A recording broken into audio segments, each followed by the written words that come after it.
امریکی ریاست کیلیفورنیا کے علاقے سین ڈیاگو کی مسجد میں دہشت گردی کا واقعہ پیش آیا۔ 2 مسلح نوجوانوں کی فائرنگ سے مسجد کے محافظ سمیت 3 افراد جاں بحق ہو گئے ہیں۔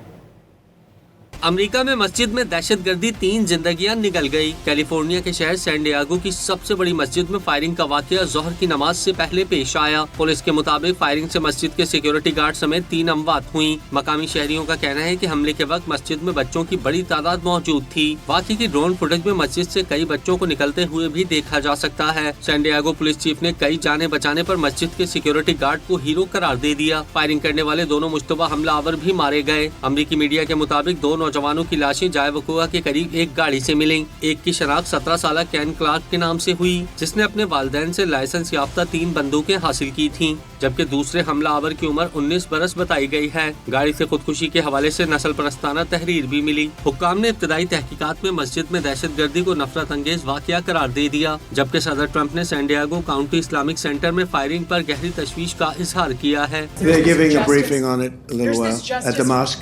They're giving a briefing, and it's a terrible situation.